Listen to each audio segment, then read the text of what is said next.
जनता पूछती है कि वो तीसरा आदमी कौन है? डबल इंजन की सरकार आखिर क्यों मौन है? ये भजनलाल सरकार नहीं है, ये इस प्रदेश पे वजनलाल सरकार है, ये प्रदेश पे भार है। उन करोड़ीलाल मीणा जी को 2018 से 23 में नहीं सहेगा राजस्थान का झंडा आपने पकड़ाया, और सर्दी में ठिठुरे करोड़ीलाल, जेल जाए करोड़ीलाल, जेल जाए करोड़ीलाल। माल खाए भजनलाल, मलाई खाए भजनलाल।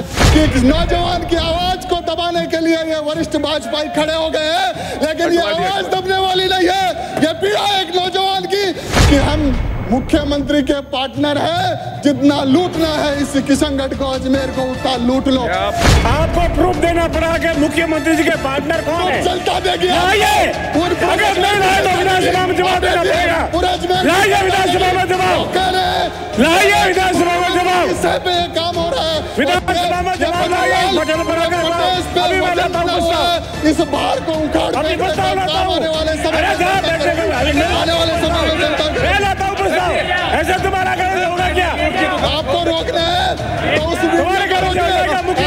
सभापति महोदय, मैं प्रस्ताव करता हूं सदन का समय 2 घंटे के लिए बढ़ाया जाए। पूरी बताऊंगा। वाणी में दर्द और गुस्सा लेकर आया हूं। 1 साल बेहाल राजस्थान की आवाज बन के आया हूं। 1 साल बेहाल राजस्थान की आवाज बन के आया हूं। धन्यवाद सभापति महोदय।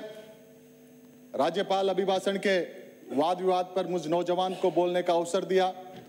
मैं धन्यवाद ज्ञापित करता हूं सदन के नेता प्रतिपक्ष और हमारे पार्टी के वरिष्ठ नेताओं का कि पहले दिन मुझे नौजवान को बोलने का अवसर दिया। आदरणीय सभापति महोदय, मैं शुरुआत करूंगा प्रथम पेज की बिंदु संख्या 2 से। राज्यपाल महोदय ने बड़े आत्मीयता से हम समस्त 200 विधायकों को कहा कि प्रत्येक सदस्य के मन मस्तिष्क के अंतिम छोर पर खड़े व्यक्ति के कल्याण की भावना आवश्यक होगी। आज मैं उसी भावना के अनुरूप अपनी बात को प्रस्तुत कर रहा हूं। सम्मानीय सभापति महोदय, 16वीं विधानसभा का यह तीसरा सत्र है। पक्ष के साथियों का लगातार हमने तीसरी बार उद्बोधन सुना, और इनके उद्बोधन से और इस सरकार के क्रियाकलाप से यह प्रतीत हो रहा है कि यह सरकार केवल और केवल जनता को गुमराह करने और पूर्ववर्ती सरकार को केवल कोसने का काम कर रही है। आदरणीय अध्यक्ष महोदय, मैं खुली बात कहूंगा कि योजनाओं के नाम बदलने से या सदन का रंग बदलने से इस राजस्थान का भला होने वाला नहीं है। इस राजस्थान का भला तब होगा जब जवान और किसान की आवाज को सुनी जाएगी। आदरणीय सभापति महोदय, इस सरकार के पास ना नीति है, ना नियत है, ना विजन है, ना विजडम है। आज प्रदेश के किसानों की हालात, युवाओं की व्यवस्था और महिलाओं की असुरक्षा को देखकर मन द्रवित होता है। आदरणीय सभापति महोदय, महिलाओं पर अत्याचार नहीं सहेगा राजस्थान का नारा देने वाले सत्ता पक्ष में बैठे ये लोग आज इनके राज में जनवरी 2024 से अगस्त 2024 तक 3979 प्रकरण बलात्कार के दर्ज हुए हैं। अर्थात 16-17 बहन बेटियों की अस्मिता के साथ रोज खिलवाड़ इस प्रदेश में हो रहा है। आदरणीय सभापति महोदय, क्या सत्ता पक्ष में बैठी भाजपा के लोगों का यही महिला सशक्तिकरण है? सभापति महोदय, राज्यपाल महोदय के अभिभाषण के बिंदु 7 पर लिखा है कि राइजिंग राजस्थान के इन्वेस्टमेंट समिट में 45 लाख करोड़ रुपए का MOU साइन हुए हैं। मैं उस 35 ज्यादा हो तो और बता देना, क्योंकि आंकड़े वैसे हवा ही है। मैं उस मार्बल नगरी से आता हूं जिस मार्बल नगरी ने इस राजस्थान की अर्थव्यवस्था की रीढ़ की हड्डी दी है। आदरणीय अध्यक्ष महोदय, राइजिंग राजस्थान के नाम पर कागज का एक नकली नोट जनता को दिया गया है। मुझे याद है बचपन पर वो नकली नोट किराने की दुकान पर चूर्ण के साथ दिया जाता था। आदरणीय अध्यक्ष महोदय, यदि MOUs धरातल पर है तो एस्कॉट और कुबेटो की EOI कैंसिल क्यों हुई? यदि नहीं होती तो 20,000 नौजवानों को रोजगार मिलता। आदरणीय सभापति महोदय, इस सरकार के पास ना कोई रोड मैप है, ना ही निवेश कब, कहां और कैसे होगा उसका विजन है। जनता में एक माहौल बन गया है पूरे प्रदेश में कि ये निवेश के नाम पर केवल जमीन हड़पने का और भ्रष्टाचार करने का एक तांडव भाजपा की सरकार कर रही है। आदरणीय सभापति महोदय, मेरे सर पर जो पगड़ी है वो इस राजस्थान की सांस्कृतिक विरासत की देन है। ये पगड़ी किसानों की आन बान शान भी है और किसानों से जिस प्रकार के वादे इस सरकार ने सत्ता में आने से पहले किए, ये सत्ता पक्ष के साथी कैसे भूल सकते हैं कि राज्यपाल महोदय ने पेज नंबर 18-19 में किसान सम्मान निधि की बात कही थी। आपने घोषणा पत्र में कहा था कि किसान सम्मान निधि को 12,000 रुपए किया जाएगा। आपने किया क्या? आपने कहा था अपने चुनावी घोषणा पत्र में कि बाजरे और ज्वार को एमएसपी पे खरीदा जाएगा। क्या खरीदा गया? क्या? आदरणीय अध्यक्ष महोदय, आज किसान के पास ना बिजली है, ना बीज है, ना पानी है, ना उसकी फसल को एमएसपी पे खरीद हो रही है। वादे करते हैं 2047 में विकसित भारत की। अरे वादा भूल गए। 2022 में देश के प्रधानमंत्री ने कहा था कि 2022 में इस किसानों की, पूरे देश और प्रदेश के किसानों की आय को दुगना किया जाएगा। आपके किसानों की आय को दुगने करने के वादे का क्या हुआ? आदरणीय सभापति महोदय, आपके माध्यम से जानना चाहता हूं मैं। आदरणीय सभापति महोदय, मैं उस वर्ग से आता हूं जो मेहनत करता है, वो किसान वर्ग जो आज खून के आंसू रो रहा है। और मैं आपके माध्यम से सत्ता पक्ष के साथियों को बता देना चाहता हूं, किसान का एक एक आंसू इस भारतीय जनता पार्टी की सरकार पर आखिरी ताबूत का कील ठोकने का काम किसान कर रहे हैं और जल्दी वो आपके सामने आ जाएगा। आदरणीय अध्यक्ष महोदय, मैं नौजवान हूं, अपनी भावनाओं को यहां प्रकट करने आया हूं। सुन लो आराम सुन लो। 2 करोड़ प्रति वर्ष नौजवानों को रोजगार देने के वादे का क्या हुआ? हम नौजवानों को अग्निवीर बना के इस सरकार ने छोड़ दिया। डबल इंजन की सरकार कहती थी कि हमारी सरकार आएगी तो आरपीएससी को भंग कर देंगे। आरपीएससी को भंग करने के वादे का क्या हुआ?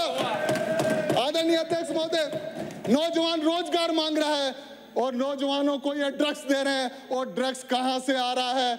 एमडी नाम का जो ड्रग्स आ रहा है वो गुजरात से आ रहा है। उसका रसायन, इस गुजरात के लोगों को हमने देश की सत्ता दे दी, इन गुजरातियों को हमने देश की अर्थव्यवस्था दे दी और अब भी वो एमडी नामक नशा हमारे नौजवानों के खून की नसों में दौड़ा रहे हैं। इसका हिसाब आने वाले समय में राजस्थान करेगा। आदरणीय अध्यक्ष महोदय, मुझे धूमिल की कुछ पंक्तियां याद आ रही है। एक व्यक्ति होता है जो रोटी बेलता है, दूसरा व्यक्ति होता है जो रोटी खाता है और तीसरा व्यक्ति होता है जो ना रोटी बेलता है ना रोटी खाता है, वो रोटी से खेलता है। और ये भाजपा की सरकार भी नौजवानों और किसानों की रोटी के साथ खेलने का काम कर रही है। और जनता पूछती है कि वो तीसरा आदमी कौन है? डबल इंजन की सरकार आखिर क्यों मौन है? क्यों मौन है? आदरणीय अध्यक्ष महोदय, अध्यक्ष महोदय, 1 साल से भजनलाल सरकार 8 करोड़ लोगों की आकांक्षाओं और उनके सपनों पर भार बन चुकी है। और मैं दावे के साथ कह सकता हूं सभापति महोदय, ये भजनलाल सरकार नहीं है, ये इस प्रदेश पे वजनलाल सरकार है। ये प्रदेश पे भार है।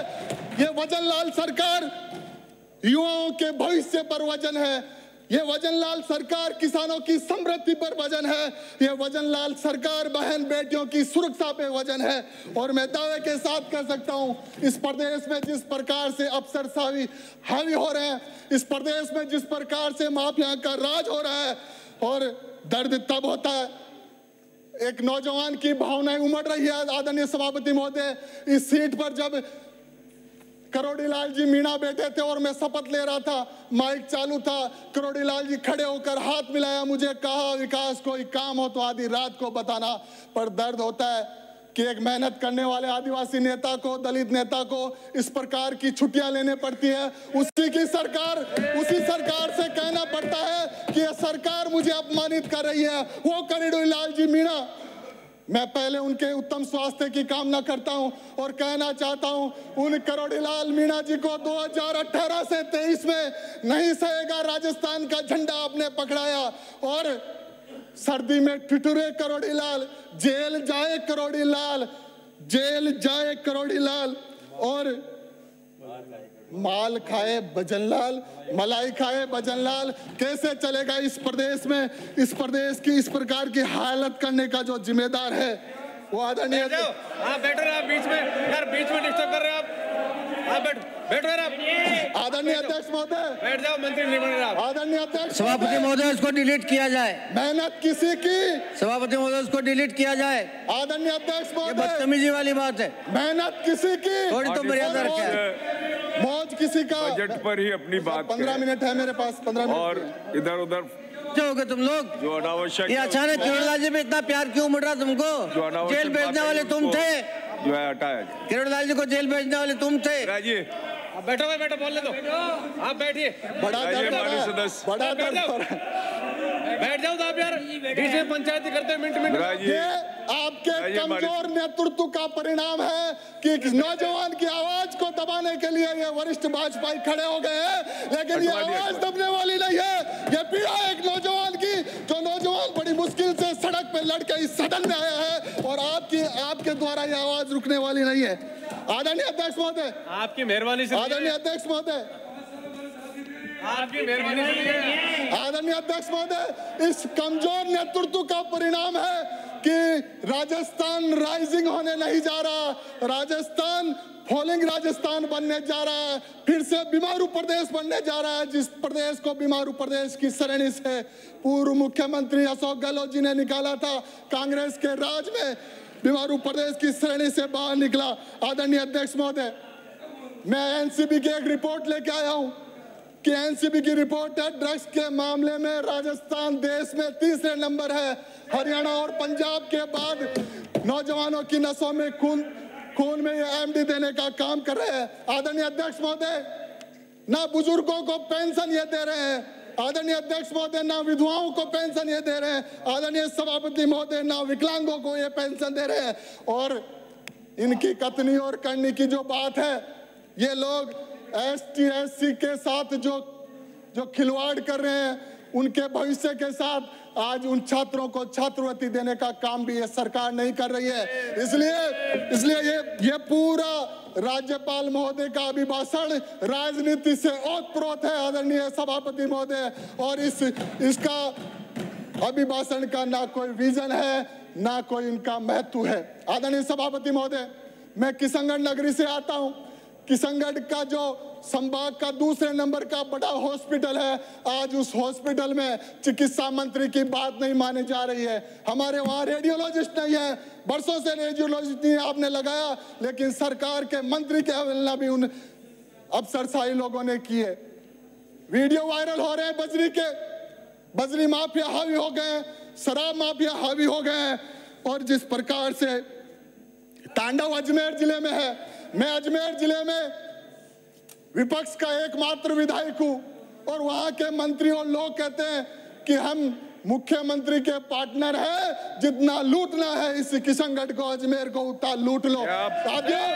बजट पे ही बात करिए माननीय सदस्य। जिस प्रकार का भ्रष्टाचार जिस प्रकार के भ्रष्टाचार का तांडव अजमेर में पूरा भाजपा, या तो इसको प्रूफ कीजिए, सारे लोगों, या तो प्रूफ कीजिए, डिलीट कीजिए, नहीं तो हम लगाते हैं। आपको प्रूफ देना पड़ा कि मुख्यमंत्री जी के पार्टनर कौन है। चलता देखिए, अगर नहीं लाए तो विधानसभा में जवाब देना पड़ेगा। लाइए विधानसभा में जवाब, लाइए विधानसभा में जवाब, पे काम हो रहा है विधानसभा में जवाब लाइए। पटल पर अगर अभी मैं लाता हूँ प्रस्ताव, इस बार को उखाड़ अभी प्रस्ताव लाता हूँ, आने वाले समय में जनता मैं लाता हूँ प्रस्ताव। ऐसे तुम्हारा करना होगा क्या? आपको रोकना है तो उस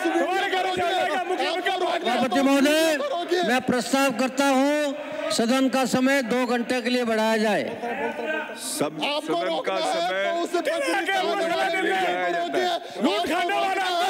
आपको रोकना है तो शराब की जो दुकानें रात को खुली है उसको रोक देना पड़ेगा। मुख्यमंत्री का पार्टनर का जवाब देना पड़ेगा। जो आज अगर जवाब नहीं दिया देख लेना। रोकना है तो महिलाओं के हो रहे अत्याचार को रोकना है तो उन नौजवानों को जो सुसाइड कर रहे हैं उनको रोकिए। आपसे वाला नहीं है, आपसे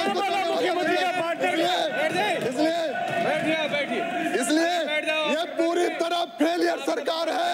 एक साल में या तो डिलीट कराए अप्रूव लाए, एक साल में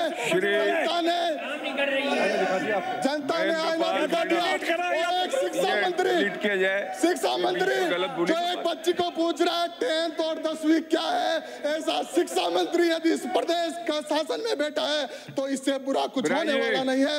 इसलिए आदरणीय सभापति महोदय, श्री महेंद्र पाल मीणा, आवाज उस नौजवान की है जो नौजवान सड़क पे लड़ता है, भिड़ता है, संघर्ष करता है, मेहनत करता है। इसलिए ये लोग उस आवाज को दबाने का काम ज्यादा दिन तक करने वाले नहीं है। मैं इस राज्यपाल महोदय के अभिभाषण की जो राजनीति से ओतप्रोत है, मैं आपका बहुत बहुत आभार। आप